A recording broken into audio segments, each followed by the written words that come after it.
Hey folks, it's Fuller Farm, and today we're going to show you how to make creamed or whipped honey. So first off, we have several jars of honey here that have begun to crystallize. If you can see on the bottom of those jars, there's some honey crystals that are starting to form. And this happens to raw honey. Naturally over time they will crystallize. So what exactly is creamed honey? So creamed honey is actually honey that is crystallized. But instead of the large jagged crystals, it has very fine, small, oval crystals, so it stays very smooth. By turning our honey into creamed honey, it will never develop the large crystals. When we use this creamed honey as the seed, the rest of the honey will pattern itself after these smaller, oval-shaped crystals that are in the creamed honey. So we're actually going to use a jar of creamed honey to use as a seed to make the rest of our honey here turn into creamed honey. If you look in the bottom of this jar of honey, you can see it's already begun to crystallize. So the first step that we're going to need to do is to get these warm without getting it too hot and melt all the honey crystals. Right now, to start off, we've got these jars of crystallized honey sitting in some very warm water so that the crystals can get all dissolved. Alright, we've combined all of the crystallized honeys. They've been melted down. Right now the honey's still too warm to add the seed honey in. We don't want the crystals in this honey to dissolve, so we're going to let this honey cool down a little bit before we add in our seed honey.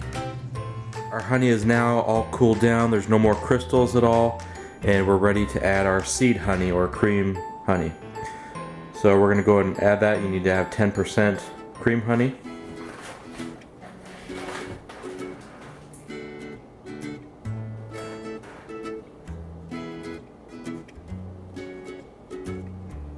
And I'm just eyeing the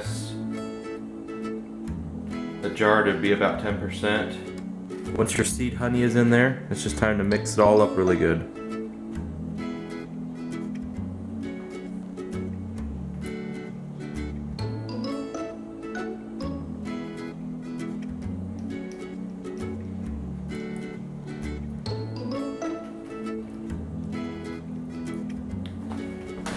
I actually had to grab a bigger spatula to reach down to the bottom to get this stirred up really good. You want that seed honey to be mixed all the way through so that you don't have honey that crystallizes with those larger crystals. So there, the honey is all mixed up with the seed, as you can see. It's really smooth. We're going to leave it for about a week to let the crystals grow and to turn into cream honey. As you can see, we use a little more than half of this little container to use this seed.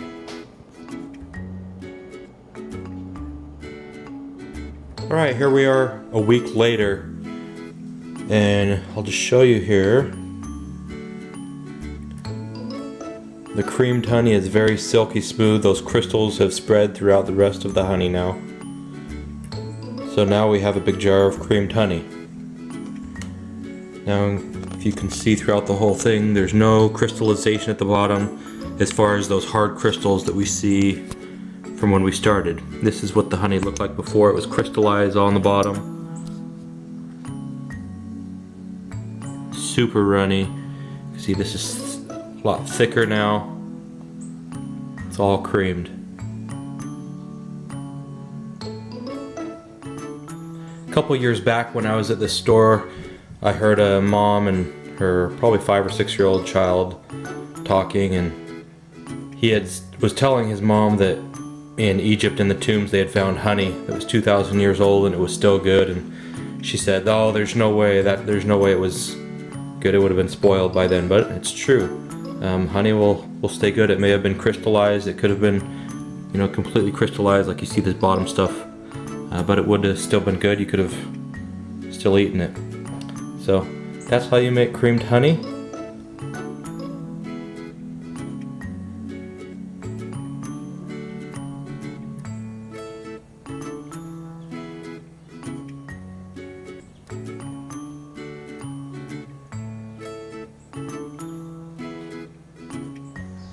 And there you have it. We have all the little jars here filled with creamed honey.